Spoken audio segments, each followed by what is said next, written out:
So we're going to do an actual problem. We're going to put a velocity on here of, I think, 18, we'll say, meters per second. And I think I'm going to call this 56 degrees. And I chose 56 because if I work out these blocks, I think that actually is a 56 degree angle. I'm trying to be as accurate as I can. Okay, so let's start with this landing spot here. What do I know at the landing spot? So I know that the initial height is the same as the final height. And we're going to call them both 0. Cool? Start at 0, end at 0 in terms of the height. If you recall from the earlier one, which looks like the earlier video, that is the spot where I know that the ending velocity in the y is the same as the starting velocity, but in the other direction. It loses all that velocity in the y and then gains it all back. So I know at this point that Vy at the end equals the opposite of Voy. Now, you're probably like, well, wait a second, I don't know Voy, but you do.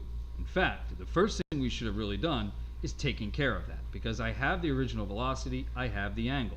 I have everything I need to get Vox, which is going to be 18 times the cosine of 56, and to get Voy, which is 18 times the sine of 56. Take a moment, if you have to pause me, do so, and see if you can get those numbers. Make sure your calculator is in degrees, not radians.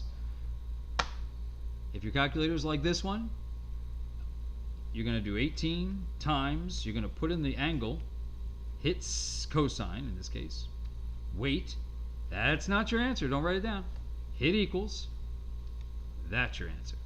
And that's almost, now, if I'm doing a problem for like WebAssign or something, I might take like 10.065 and write that down. But I ain't gonna get that kind of space here, and I'm just teaching you, so I'm going to use 10. So the original x velocity is 10 meters per second. Now, I'm going to do the same thing and find the y component. That's going to be 18 times 56, hit the sine button. That ain't your answer, hit equals. 14.9, you'll forgive me, I'm going with 15. Once again, if I'm doing WebAssign, I wouldn't round this early. But I'm teaching, I need space, and I need simplicity. If I write 6 decimals, it's just going to confuse the issue. So now I know, over here, I know what this velocity down here is. My y velocity, when it lands, is going to be equal to, you got it, negative 15 meters per second. What's my x? You got it, come on. The x doesn't change, right? If it was 10 here across, by the time it's 10 here, it's 10 here, it's always going to be 10 meters per second. So my Vx here is 10 meters per second. I'm not sure that's important, but hey, we're just putting it all down there. So at this point, I want to know how long, I get 2 pieces of information. How long in seconds does it take to get from launch to this point? And what is my x distance that it travels? What is the horizontal distance that it travels? So I'm going to know what x is, and I want to know what time is. And I think I'm going to start with time. So then I go, and I do what Wellborn tells me to do when I do one of these problems. I write out my variables. I take the time, and I write out my stinking variables. VOY, acceleration, y. I don't complain about it, because this is how I'm going to stay organized. And here's the other thing, and I cannot stress this enough. These are the subtle things that make students successful or not. This problem has other things we're going to figure out about the highest point and everything. Please indicate to yourself that this is when the thing lands. So that later, when you're looking around and you don't grab a time that has nothing to do with, say, the highest point, thinking, oh, the time is always that. No, this is just for the landing. So what's true, and it also helps me figure out what's true here. So what's true at this landing? Well, I know that the acceleration is g, which is negative 9.8 meters per second squared, but I don't have space. Let's see. I know my original height is 0 and my final height is 0 at the landing. See, later on, if you're still, when we do the highest point, if you have this as 0, you're missing the point. Because highest point can't possibly be 0, right? It wouldn't make sense. Unless you launched it from a hole and then this was 0. But then it's a long story. You get it. So, VOY, we got that. We figured this out. That was 15 meters per second. Oh, and while we're at it, at the landing, what's final Y velocity? Negative 15 meters per second. Once again, this is unique to the landing spot. Vx, I know Vx, that's 10 meters per second. It's always 10 meters per second in this problem. Okay, so I got all this crap, and I'm going to look for time. Now you got a couple different ways you can get time here. I'm actually going to take the long way around, because not every problem will you be able to know this landing velocity. If it were to, say, be launched from a cliff and land down below, I couldn't assume this. So, here's the deal. Let's use this equation. Y equals 1/2 gt squared plus VOYT plus original height. We plug in there, these two are 0. Half of g is negative 4.9. T squared, I'm looking for t, so I don't know. Plus, what's VOYT? VOYT is 15 times t. And this is 0 here. So I have this garbage. Okay. Here's how we're going to solve this. If there was actually a number here other than 0, we'd have to use a quadratic formula. But we have another way around this.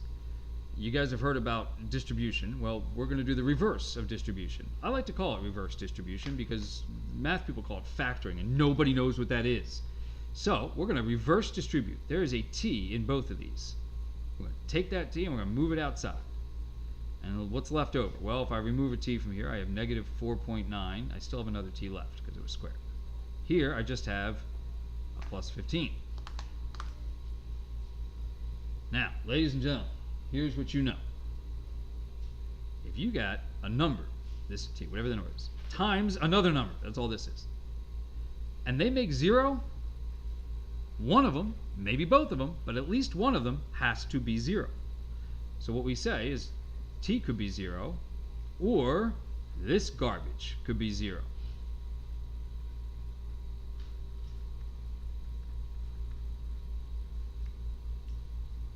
By the way, you can pause me anytime, take a breather, get a drink, whatever, but we're rolling. I would like to point something out. This is physics. This crap has to mean something. I taught math for 7 years, and I was tired of people asking, when are we ever going to use this? Well, here's a use for it, ladies and gentlemen. See this t equals 0? They're telling me then that it is at ground level at 2 times. Well, yeah, it is, isn't it? Not only is it at ground level here where it lands, when's the other time it's at ground level? When it launches, which is when t equals 0. So here's 1 point, 1, 0 of our parabola. We're after the other one. So the one we want is right here. We're going to solve this. Subtract 15 from both sides, negative 4.9t, and we're going to divide by negative 4.9 into, that's almost 5. So when I divide, I would expect to get a number close to 3.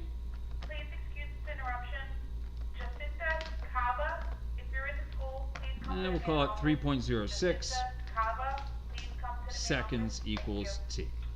So the time that it is in the air, from here to when it lands here, when it lands at this point, the clock is going to read 3.06 seconds.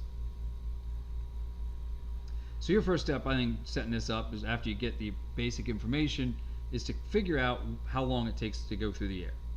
And while we're at it, how far across does it go? And what's the x value at that point?